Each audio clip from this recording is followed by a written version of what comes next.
Vous remarquerez les 52 nuances de bleu qui dénotent la mélancolie du Caravage. Excusez-moi, mais je vois rien du tout. Vous regardez quoi? Évidemment, vous ne pouvez pas voir puisque vous n'avez pas de smartphone et pas de tablette. Hein, on n'est pas au Moyen-Âge. Aujourd'hui, dans les expositions, on flash. Allons voir les Turner, darling.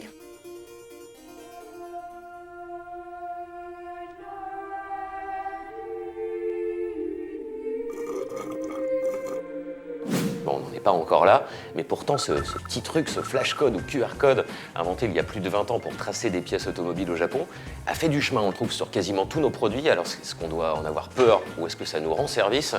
Eh ben on a enquêté. Avant même de savoir si les flashcodes sont vraiment en train de changer notre mode de consommation, Julien a commencé son enquête dans la rue. Ben oui, d'après une étude datant d'avril 2013 aux États-Unis, chaque jour, 2 750 000 Américains flashent un QR code. Alors les Français sont-ils à la bourre? Ben, on leur a posé la question. Bonjour mesdames. Si je vous parle de flashcode ou de QR code, est-ce que ça vous parle? On connaît pas. Non. Un flashcode? Je connais pas du tout. C'est les carrés avec des petits carrés à l'intérieur, blancs et noirs. C'est ce petit truc là? Ah oui. Et alors? Et ça sert à quoi? Ah bah, Ouais, c'est le code qu'on flash avec un iPhone, avec un smartphone là, pour être directement mis en lien avec une application, un site internet ou... vous utilisez les QR codes? Non. Non? Non. Pourquoi? Je vois pas bien l'intérêt. Bah, l'intérêt, c'est, on va dire, c'est la rapidité. On est directement mis en lien avec quelque chose au lieu de passer par plusieurs, par un téléphoné ou autre chose, quoi. Ah, vous avez un Android? Non, j'ai un téléphone pourri. Et avec ça, j'imagine que les flashcodes, c'est... C'est même pas la peine d'y penser. Et vous avez l'air heureux quand même. Ah bah, oui, tout à fait, tout à fait. Bon là, c'était pas flagrant, mais on vous l'assure, le QR code en France, ça fonctionne. La preuve avec une société qui ne cesse d'augmenter son chiffre d'affaires. Ici, on vend des QR codes aux marques et on fournit une application pour les utilisateurs. Le patron a le sourire, c'est normal. Plus de 20 millions de personnes à travers le monde utilisent son application. Le flashcode ou le QR code, techniquement, c'est une espèce de police de caractère qui vous permet de traduire une écriture en carré noir et blanc. À quoi ça sert? Ça vous permet de manière très simple, sans avoir à saisir une URL, d'arriver sur un site web. Et en particulier lorsque vous êtes face à une publicité, que ce soit sur un produit, sur un journal, voire même d'ailleurs à la télé, comme on le voit parfois. Toutes les études, et la dernière en date qui date de Sofres, prouvent que 89% des Français connaissent d'abord les QR codes, ce qui est un très bon taux, et plus de la moitié utilisent. On a encore un bon quart des usages où en fait le QR code amène sur un site web. Nous, bien évidemment, on souhaite qu'il soit mobile, c'est-à-dire qu'on arrive à le lire facilement sur l'écran du smartphone. Malheureusement, il y a encore quelques cas où c'est pas vrai, et donc on arrive sur un site qui est illisible. Le deuxième quart, ça va sur tout ce qui va tourner autour des réseaux sociaux. Je scanne et hop, je suis mis en relation avec une marque sur Facebook, par exemple. Ça, c'est un usage très, très important. Troisième usage, c'est tout ce qui va tourner autour de la vidéo. La France est très, très consommatrice de vidéos sur mobile parce qu'on a un bon réseau débit. Donc je scanne et puis hop, je vais regarder une vidéo. Et le dernier usage, le dernier quart, c'est ce qu'on appelle des V-cards. Ça vous permet en fait sur vos cartes de visite de mettre un QR code qui vous permet d'enregistrer dans votre smartphone d'un scan sans avoir à retaper toutes les coordonnées, le mail, etc. de la personne. Voilà en gros le marché français. C'est le moyen le plus économique de rajouter un tout petit peu de performance à une campagne. C'est-à-dire que si vous achetez une page de publicité dans Elle pour votre produit, que vous mettez simplement une URL avec votre marque, vous allez avoir beaucoup moins de consommateurs qui vont aller découvrir votre produit sur le web que si jamais vous lui proposez d'un scan via un QR code que d'aller le consulter. Un marché français qui fait saliver toutes les marques. Oui, le QR code, c'est que du bénéf. Ça rend interactif n'importe quel support traditionnel et en plus, ça ne coûte pas cher à fabriquer. Ça, c'est pour la théorie. Mais comme chez les pigeons, on est des maniaques du test, Julien, il a cherché à faire ses courses avec son téléphone à la main, histoire de savoir si le flashcode, ça aide à remplir son caddie. L'idée, voir si les flashcodes ou les QR codes m'aident vraiment dans ma vie au quotidien à savoir faire mes courses. Allez, café. J'ai pas la 3G. Ça annonce pas simple, l'histoire. C'est un peu long pour mon QR code de café. Faut peut-être trouver une zone dans le supermarché où j'ai la 3G. Parce que là, c'est... Ah, j'ai toujours pas la 3G. Peut-être qu'il y a un endroit dans le supermarché où je capte la 3G et où du coup, ça peut marcher. J'y crois.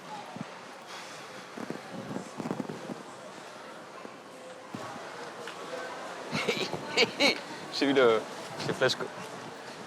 En fait, là, j'ai pris 10 minutes pour... Et en fait, j'ai rien, quoi. Je peux recevoir des prospectus chez moi. Ah, je suis content, là, je suis content. Normalement, sur les produits diététiques, il devrait y avoir des informations, Les flashcodes, quoi. Ah, pas mal. Alors, le café que j'ai devant moi, du coup, il me propose nutrition, environnement, société, gamme produit. Ce qui est écrit juste là, et ben en fait, là, le QR code, là, il sert à rien. Voilà, c'est... Voilà. Et ça me renvoie exactement avec les informations du paquet. Il y a déjà tout sur le paquet, je suis content d'avoir le Wi-Fi gratuit. Tiens. C'est marrant, sur la pâte à tartiner la plus vendue, il n'y a pas de QR code. C'est dommage, j'aurais bien voulu savoir ce qu'il y a à l'intérieur.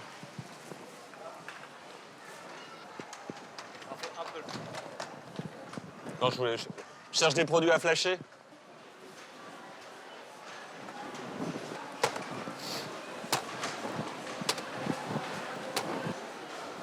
Allez-y, j'essaie de lire un flashcode. Non, Bon, j'étais motivé et tout, mais visiblement les courses avec le flashcode, faut oublier, hein. Ça m'a pris 50 minutes, j'ai rien pu acheter, j'ai pas eu d'infos, j'ai pas pu gagner le voyage à Bali.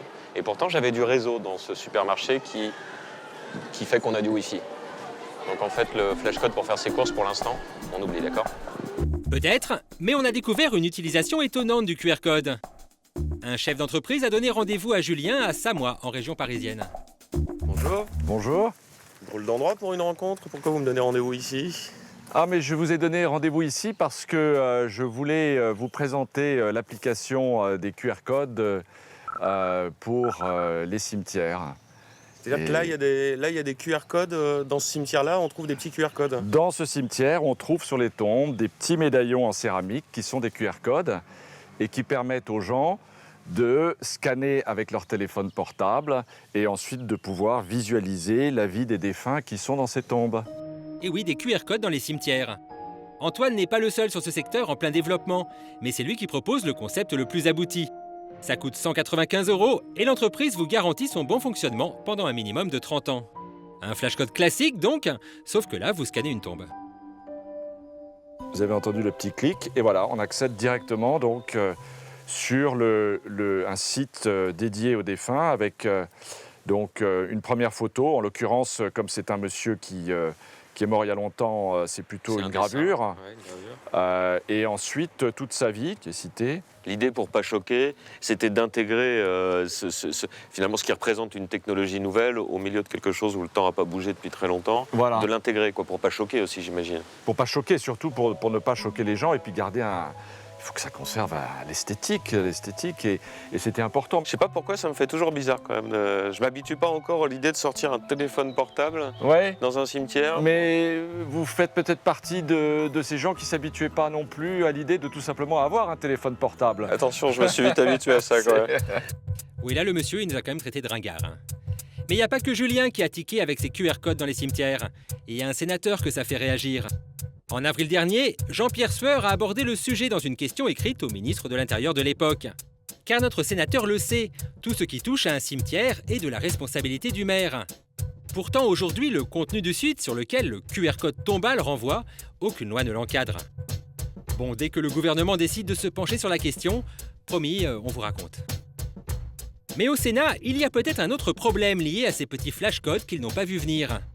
Et oui, c'est vrai, au départ, ces petits pixels rigolos, on leur fait confiance.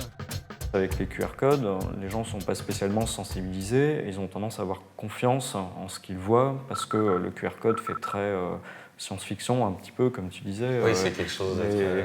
C'est très ésotérique, on ne se rend pas compte qu'il peut y avoir énormément d'informations cachées là-dedans, mais dès le moment où le QR code peut envoyer sur une adresse internet, sur un site web, là, on est dans une position où on peut dévoiler des informations personnelles et ce sont des informations qui une fois collectées et synthétisées, sont assez, ont de la valeur pour ceux qui posent ces QR codes dans leur pub. Du coup, Sam, il nous a montré deux manières de détourner les QR codes pour les utiliser à des fins pas très glorieuses.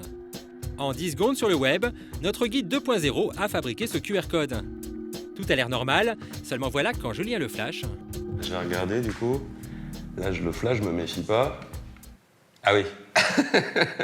Ah, abonnez-moi donc à 1000 trucs inutiles. D'accord. Voilà, et donc si tu as scanné ça sur une affiche de métro par exemple, pour t'abonner à une newsletter ou un service gratuit, il se pourrait très bien que tu sois en fait en train de scanner le QR code d'un service payant que quelqu'un aurait rajouté par-dessus.